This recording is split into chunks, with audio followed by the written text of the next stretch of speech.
Hey, welcome! Today we are diving into one of the most fascinating new roles in the business world. And we're going to uncover the single most powerful tool they have to actually make a difference. Let's get right into it. Look, it's the goal for pretty much every leader out there, right? You want a workplace that's not just getting things done, but is genuinely thriving. A place where people feel engaged, motivated, and, happy to be there. But actually getting there, that's the real challenge.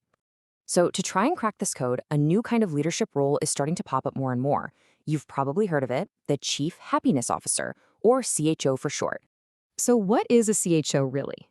Well, their whole mission is to be the go-to person for the well-being of the entire organization.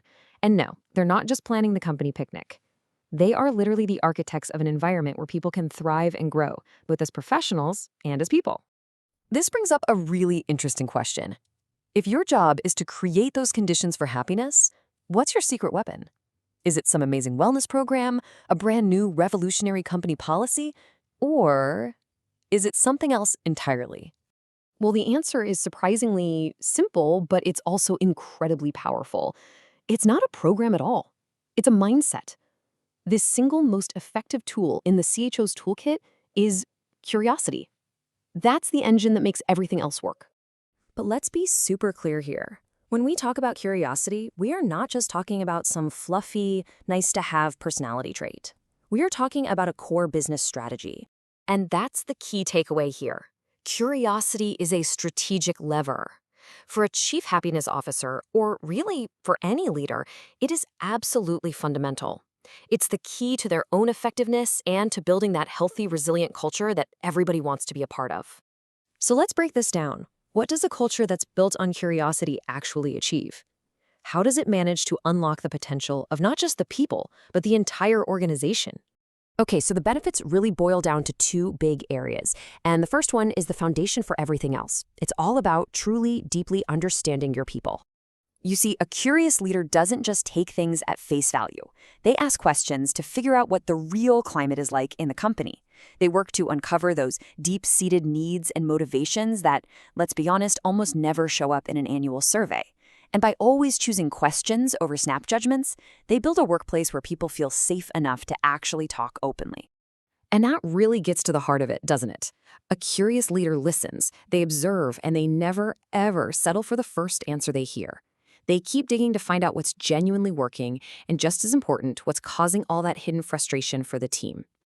Okay, so once curiosity helps you understand your people on a much deeper level, that insight leads directly to the second major benefit, driving real, tangible progress for the whole organization. This is where curiosity becomes a total creative force. It fuels innovation, which means you end up with well-being policies that people actually use and appreciate. It helps teams adapt to change and handle complex problems. And maybe most importantly, it fosters a culture of continuous learning, which is a huge driver for motivation. So it doesn't matter if you're brainstorming a new wellness program on a whiteboard or trying to navigate a totally unpredictable market, curiosity is the secret sauce. It's what gives you permission to explore different ideas and find solutions that actually work, instead of just falling back on the way we've always done things. Okay, this all sounds fantastic, right? But how do you actually do it? How can a leader, a CHO, or hey, anyone really, start to build a genuinely curious culture in their workplace? Well, here are 4 practical, actionable steps. First, you have to intentionally make time for asking why and sparking real discussions. Second, invest in training for skills like active listening and empathy. Third, and this is a big one, leaders have to model this behavior. Admitting you don't have all the answers isn't a weakness, it's a superpower. And finally, you have to build systems where every single voice is actually heard and valued. And when you start putting these steps into action, something really powerful begins to happen. A curious culture completely changes how you handle two of the most critical parts of any business, making decisions and dealing with mistakes. First off, your decisions just get better. See, in a typical culture, the goal is often to find an answer as fast as possible. But in a curious one, the goal is to find the best answer. That means you don't just jump on the first good idea. You explore lots of alternatives, you challenge your own assumptions, and you pressure test your thinking. The result? Much stronger, more resilient decisions. Second, you totally transform how you deal with mistakes. In a culture that's driven by fear, a mistake always leads to finding someone to blame. But in a curious culture, a mistake leads to a question. Okay, what can we learn from this? The focus shifts completely from punishment to learning, and that is an absolute game changer for psychological safety and innovation. And that leads to the third point. You make it safe to try new things. When decisions are explored openly and mistakes are just seen as lessons, you create the perfect environment for experimentation.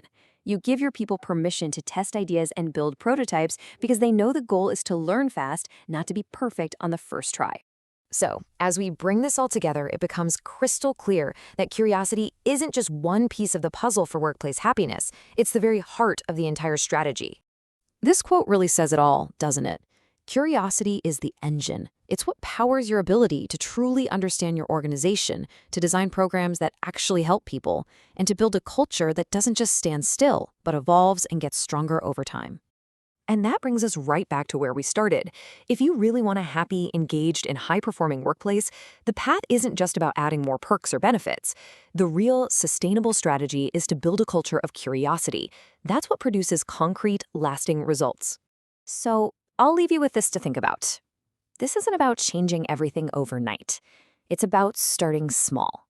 What is one simple, genuine question that you could ask this week to spark just a little bit more curiosity in your team?